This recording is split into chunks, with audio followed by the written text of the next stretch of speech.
Hi, എല്ലാവർക്കും നമസ്കാരം. നമ്മളിന്ന് വന്നിരിക്കുന്നത് കൊടുങ്ങല്ലൂരാണ്. അപ്പോൾ കൊടുങ്ങല്ലൂർ കോട്ടപ്പുറത്താണ്. കോട്ടപ്പുറത്ത് കുറച്ച് അടിപൊളി കാഴ്ചകളുണ്ട്. അതായത് നമ്മുടെ മറൈൻ ഡ്രൈവ് എങ്ങനെയാണ് എറണാകുളം, അതേപോലുള്ള കാഴ്ചകളാണ്. അപ്പോൾ നമുക്ക് അങ്ങോട്ട് പോകേണ്ടത്. അപ്പോൾ അവിടെ ചെന്നിട്ട് എന്തൊക്കെയാണ് സംഭവങ്ങൾ, ഇതൊക്കെ നമുക്ക് വിശദമായിട്ട് തന്നെ കാണാം.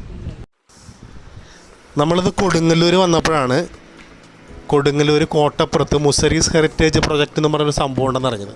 അപ്പോൾ എന്തായാലും അതൊന്ന് കയറി കാണാം, പിന്നെ നിങ്ങളെയും കൂടി ഒന്ന് കാണിക്കാമെന്ന് വിചാരിച്ചാണ് ഞാനിവിടെ വന്നത്. അപ്പോൾ ഇവിടെ വന്നതെന്ന് വെച്ചിട്ടുണ്ടെങ്കിൽ കോട്ടപ്പുറം പഴയ ടോളിൻ്റെ അടുത്ത് നിന്ന് കോട്ടപ്പുറം ചന്തയിലേക്കുള്ള വഴി കൂടി വരണം കേട്ടോ.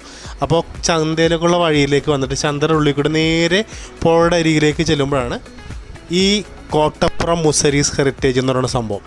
അപ്പോൾ ഇവിടെ എന്ന് വെച്ചിട്ടുണ്ടെങ്കിൽ വേറെ എങ്ങും കാണാത്ത ഒത്തിരി പ്രത്യേകതകൾ ഞാൻ കണ്ട്. കൂടാതെ എനിക്കൊരു അബദ്ധവും പറ്റിയിട്ടോ, അത് വലിയ സംഭവമാണ്. അപ്പോൾ അത് ഞാൻ പറയാം. അപ്പോൾ ഞാനിവിടെ കയറി ചെന്ന് കഴിഞ്ഞപ്പോൾ നേരെ ചെല്ലുമ്പോൾ തന്നെ നല്ല കരിങ്കല്ല് പാകിയ തറയാണ്. അതിലൂടെ ഈ പുഴയുടെ തീരത്തുകൂടി ഇങ്ങനെ വണ്ടികൾ പാർക്ക് ചെയ്യാനുള്ള സ്ഥലങ്ങളും അതുപോലെ നടക്കാനുള്ള സ്ഥലങ്ങളും അതുപോലെ നമുക്ക് ഇരിക്കാനുള്ള കല്ല് പാകിയ സ്ഥലങ്ങളും എല്ലാം അടിപൊളി എന്ന് വെച്ചിട്ടുണ്ടെങ്കിൽ വേറെ എങ്ങും നമ്മൾ കാണാത്ത രീതിയിലുള്ള പ്രത്യേകതയുള്ള സംഭവങ്ങളാണ്. അതിലും പ്രത്യേകിച്ച് വേറൊരു സംഭവമുണ്ട്.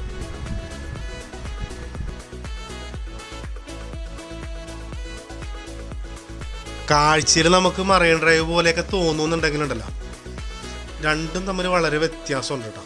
രണ്ടും കായൽ തീരത്താണ് ഈ സംഭവമൊക്കെ ഉണ്ടാക്കിക്കണമെന്നുണ്ടെങ്കിലും വളരെ വ്യത്യാസമുണ്ട്. മറൈൻ ഡ്രൈവിൽ നമുക്ക് പാർക്ക് ചെയ്യാനായിട്ട് ഇതുപോലെ ഈ കായൽ തീരത്ത് വന്ന് പാർക്ക് ചെയ്യാനുള്ള സൗകര്യമില്ല. പിന്നെയെന്ന് വെച്ചിട്ടുണ്ടെങ്കിൽ ഇതുപോലൊരു ചെറിയൊരു മിനി പാർക്ക് പോലെ ഉണ്ടാക്കിയിട്ടില്ല. പിന്നെ മറൈൻ ഡ്രൈവിലാണെങ്കിൽ നിറയെ ഫ്ലാറ്റുകൾ അങ്ങനെ സംഭവമൊക്കെയാണ്. ഇത് ഇങ്ങനെ കായൽ തീരത്ത് ഇരുന്ന് ഇവിടെ നിന്ന് നല്ല കാറ്റ് കൊണ്ടിരിക്കാനായിട്ട് നല്ല രസമാണ്. പിന്നെ ഈ കോട്ടപ്പുറത്തിൻ്റെ കഥകളൊക്കെ പറയാനാണെങ്കിൽ ഒരുപാട് സംഭവങ്ങളൊക്കെ ഉണ്ട്. പഴയ ഒരുപാട് ചരിത്രങ്ങളൊക്കെ ഉറങ്ങുന്ന സ്ഥലമാണ് കോട്ടപ്പുറം. ടിപ്പു സുൽത്താൻ്റെ കോട്ടയും സംഭവങ്ങളൊക്കെ ഉണ്ട്. അപ്പോൾ നമ്മളിത് കയറി വരുമ്പോൾ തന്നെ ഉള്ളൊരു കൽപ്പടവുകളും സംഭവങ്ങളൊക്കെ ഉണ്ട്. അടിപൊളി എന്ന് വെച്ചാൽ അടിപൊളിയാണ്. പിന്നെ കുറേ പുതുമയുള്ള ബോട്ടുകളൊക്കെ ഉണ്ട്. സാധാരണ മറൈൻ ഡ്രൈവിലേക്ക് കാണുന്നിട്ടുള്ള സ്പീഡ് ബോട്ടുകൾ മാത്രമല്ല, ഇവിടെ സ്പീഡ് ബോട്ട് എന്ന് പറയുന്നത് ചെറിയ സ്പീഡ് ബോട്ടല്ല, വേറെ വെറൈറ്റി ടൈപ്പ് സ്പീഡ് ബോട്ടൊക്കെയാണ് ഇവിടെ ഉള്ളത്. പിന്നെ നമ്മൾ ചീനവല കണ്ട്, ചീനവലയൊക്കെ ഞാൻ കാണിച്ചു തരാം. കുറച്ചും കൂടി അങ്ങോട്ട് പോകുമ്പോഴാണ് ചീനവല ഇതൊക്കെ. പിന്നെ നിങ്ങൾ പകൽ തന്നെയാണ്, നല്ല വെയിലത്താണ് വരുന്നതെങ്കിലും തണൽ ആയിട്ടൊക്കെ ഇരിക്കാനുള്ള സ്ഥലങ്ങളൊക്കെ ഉണ്ട്. പിന്നെ ഞാനിവിടെ വന്നതെന്ന് വെച്ചൊരു 4 മണിക്കൊക്കെയാണ്. അപ്പോൾ അതുകൊണ്ട് അധികം ആൾക്കാരൊന്നും വന്നിട്ടില്ല. ഞാൻ തിരിച്ചു പോകാനായപ്പോഴത്തേക്കും ഒരുപാട് ആളുകൾ വന്നു തുടങ്ങിയിട്ടുണ്ട്. പിന്നെ ശനി ഞായറൊക്കെ ആയിരിക്കുള്ള സാധാരണ തിരക്ക്. പിന്നെ ഈ സംഭവം നമുക്ക് മറൈൻ ഡ്രൈവിൽ കാണാൻ പറ്റില്ല. കേട്ടോ, ഇത് നോക്കിയേ, നല്ല ഭംഗിയായിട്ട് വരച്ചിട്ടുണ്ട് കേട്ടോ. എന്താ രസം നോക്കിയാൽ. ഇതിപ്പോൾ 2021 ഇവിടെ ഉദ്ഘാടനം കഴിഞ്ഞേക്കണം. ഇത്രയും നാളായിട്ടും വേറെ കുഴപ്പമൊന്നുമില്ല. നല്ല അടിപൊളിയായിട്ട് തന്നെ നിൽപ്പുണ്ട്. ഈ പെയിൻ്റൊന്നും പോകാണ്ട് നല്ല രസമായിട്ട് തന്നെ ചെയ്തു വെച്ചിട്ടുണ്ട് കേട്ടോ.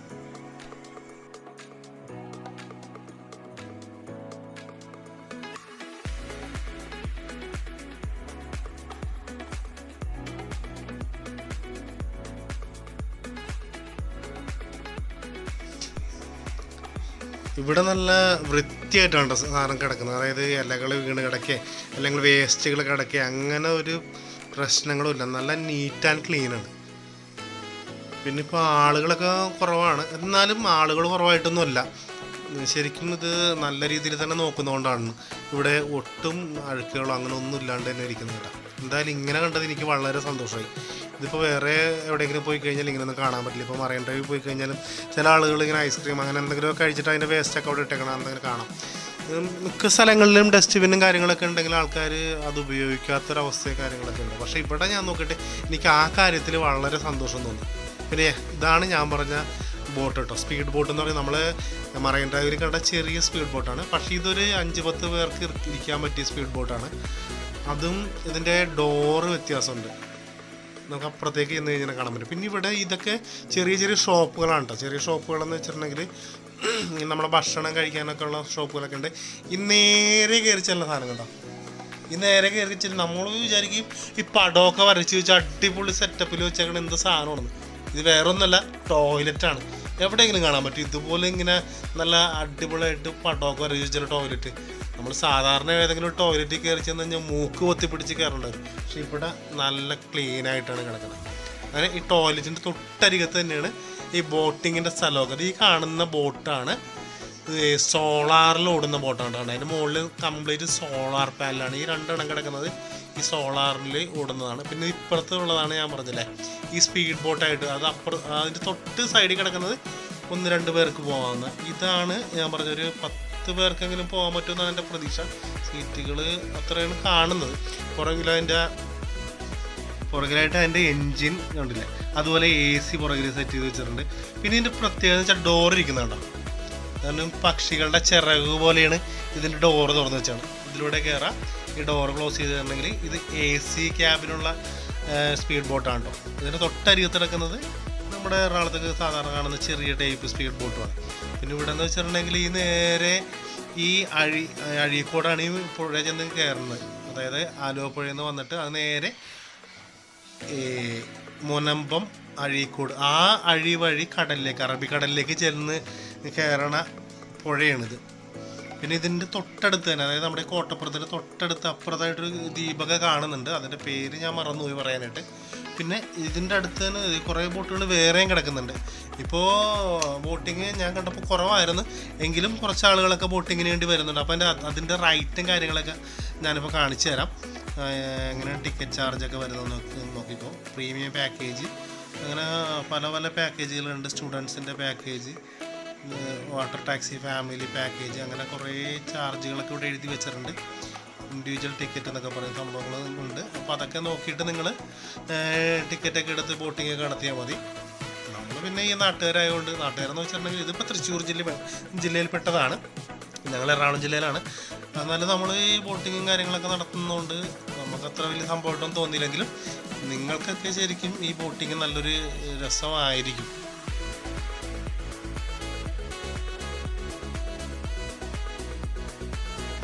ഇത് നമ്മൾ നേരത്തെ കണ്ട ടോയ്ലറ്റിൻ്റെ ഒരു സൈഡാണ് കേട്ടോ. അപ്പുറത്ത് നോക്കിയപ്പോൾ വേറൊരു ചിത്രം വരുന്നല്ലോ. ഇപ്പോൾ ഇവിടുന്ന് നോക്കിയേ, ഇതിപ്പോൾ ഉദ്ഘാടനം ചെയ്തത് 14/2/2021 കേരള ടൂറിസം വകുപ്പ് മുസ്ലിം പൈതൃക പദ്ധതി കോട്ടപ്പുറം ചിൽഡ്രൻസ് പാർക്ക് എന്ന് പറഞ്ഞ കടകംപള്ളി സുരേന്ദ്രൻ ആണ് ഉദ്ഘാടനം ചെയ്തേക്കുന്നത്. അപ്പോൾ ഇത് 1 വർഷം കഴിഞ്ഞിട്ടുണ്ട്. ഇപ്പോൾ ഞാനിപ്പോൾ 2022 ഷൂട്ട് ചെയ്തേക്കണം. എന്നിട്ടും വേറെ കുഴപ്പമൊന്നുമില്ല, പടമൊക്കെ നല്ല പക്കയായിട്ടുണ്ട്. അപ്പോൾ നമ്മൾ ആ ബോട്ടിംഗ് പോയിന്റ് കഴിഞ്ഞ് കുറച്ചുകൂടി നമ്മൾ ഈ പുഴയുടെ സൈഡിൽ കൂടി തന്നെ കിഴക്കോട്ട് നടക്കുമ്പോൾ, അതായത് നമ്മൾ കയറി എൻട്രൻസിൻ്റെ അവിടെ നിന്ന് ഇടത്തേക്കുള്ള സൈഡാണ് നമ്മൾ കാണിച്ചേക്കണം കേട്ടോ. അപ്പോൾ അവിടെ നിന്ന് വരുമ്പോൾ പിന്നെയും ഒരു 2-3 ബോട്ട് കിടപ്പുന്നുണ്ട്. അപ്പോൾ ഞാൻ അവരോട് ചോദിച്ചപ്പോൾ അവർ ബോട്ടിങ്ങിൻ്റെ കഴിഞ്ഞിട്ട് അതൊക്കെ ലോക്ക് ചെയ്തിട്ട് പോകണമെന്ന് പറഞ്ഞു. അപ്പോൾ ഈ ബോട്ട് നമ്മൾ നേരത്തെ കണ്ട ബോട്ട് പോലത്തെ അല്ല, അതായത് ഈ സോളാറിൻ്റെ ഇതിൽ ഓടുന്ന ബോട്ടൊന്നുമല്ല. ഇത് സാധാരണ എൻജിൻ വെച്ച് ഓടുന്ന ബോട്ടാണ്. അപ്പോൾ ഇതിൻ്റെ അടുത്ത് തന്നെ കോട്ടപ്പുറം കോട്ടയുണ്ട്. പക്ഷെ അത് എവിടെയാണെന്ന് നമ്മൾ നോക്കിയില്ല. നമുക്ക് ഇതിനാലും അടുത്ത സ്ഥലത്തേക്ക് പതിയെ നീങ്ങി ഇതിൻ്റെ മൊത്തമായിട്ടുള്ള കാഴ്ചകൾ നമുക്ക് കാണണമല്ലോ. ഇപ്പോൾ നമ്മൾ അവിടെ നിന്ന് നേരെ ഇടത്തേക്ക് വന്നിട്ടുള്ള കാഴ്ചകൾ കണ്ടിട്ടുള്ളൂ. ഇനി അവിടെ നിന്ന് വലത്തേക്ക് പോയി കഴിഞ്ഞിട്ട് നേരെ പടിഞ്ഞാറേക്ക് പോയി കഴിഞ്ഞിട്ടുണ്ടെങ്കിൽ ഈ കോട്ടപ്പുറം പാലത്തിൻ്റെ കുറച്ച് സൈഡ് വരെ നമുക്ക് ചെല്ലാൻ പറ്റും. ഇത് നമ്മുടെ ടോയ്ലറ്റിൻ്റെ ബാക്ക് സൈഡാണ് ആണോ. പിന്നെ അവിടെ നിന്ന് പോരുമ്പോൾ കുറേ കടകളൊക്കെ ഉണ്ട്. അപ്പോൾ കുറച്ച് കടകളൊക്കെ ഇപ്പോൾ തുറന്നിട്ടുണ്ട്. പിന്നെ അൽഫാമിൻ്റെ കടയും ഐസ്ക്രീം അങ്ങനെയുള്ള കടകളൊക്കെ ഉണ്ട് കേട്ടോ. പിന്നെ നമ്മൾ വേറൊരു സംഭവം കൂടി കണ്ടു, അതായത് ടാറ്റു ഉണ്ടല്ലോ, ടാറ്റു ചെയ്യുന്നൊരു സ്റ്റുഡിയോ എന്ന് പറഞ്ഞിട്ടുള്ളൊരു സ്ഥലം ഇവിടെ നമ്മൾ കണ്ട്. അതായത് നമ്മൾ സാധാരണ വലിയ ഇപ്പോൾ കൊടുങ്ങല്ലൂർ പോലെ സ്ഥലമാകുമ്പോൾ കൊടുങ്ങല്ലൂർ ടൗണിലൊക്കെ അല്ലേ ഈ ടാറ്റു സെൻ്ററൊക്കെ വെക്കാറുള്ളൂ. പക്ഷേ ഇത് ഈ കായൽ തീരത്തുകൊണ്ടെന്നാണ് വെച്ചേക്കണത്.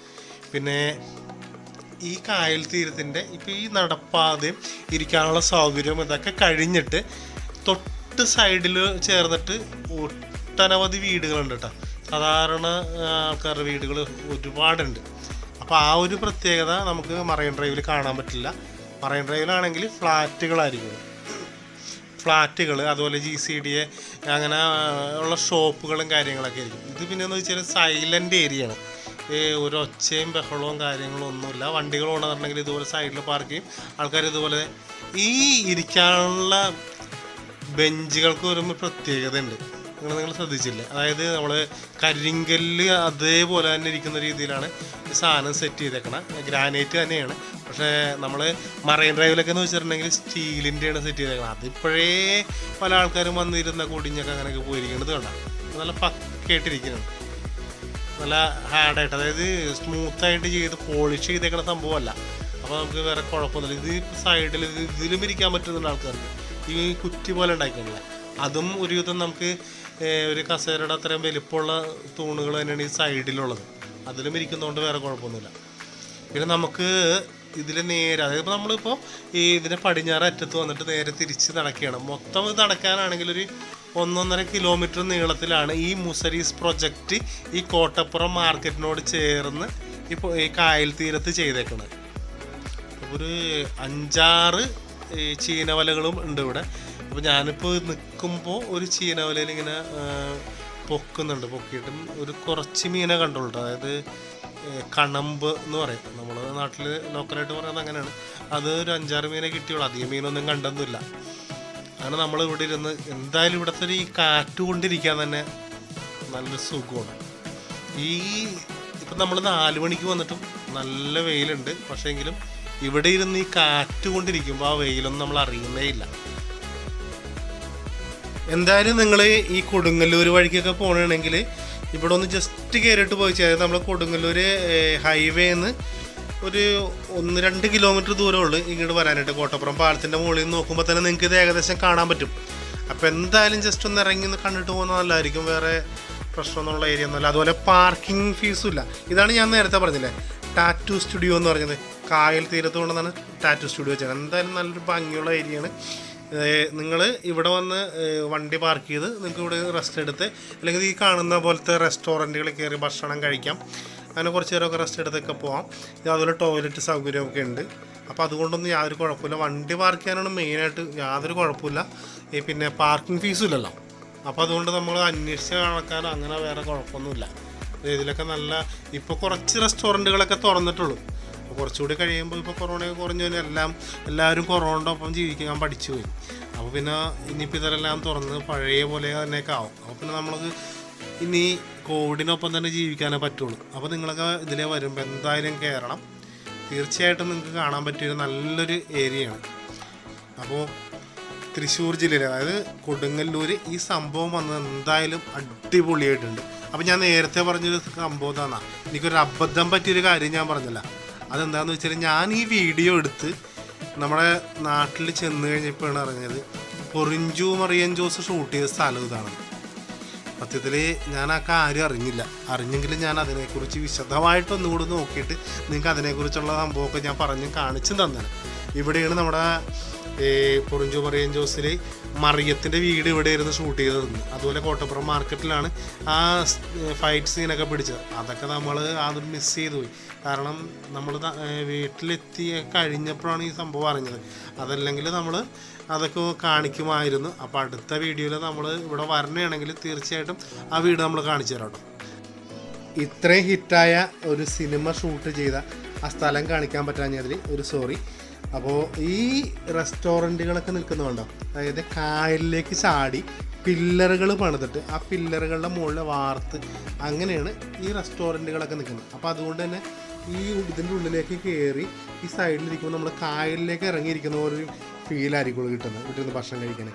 ഈ മതിലൊക്കെ നിറച്ച് പെയിൻറ്റിങ്ങുകളാണ് കേട്ടോ. അതൊക്കെ നല്ല പക്കയായിട്ട് തന്നെ ഇരിക്കുന്നത്. എന്താ ഭംഗി നോക്കി. അപ്പോൾ വീണ്ടും അടുത്ത വീഡിയോയിൽ കാണുന്നവരെ ബൈ.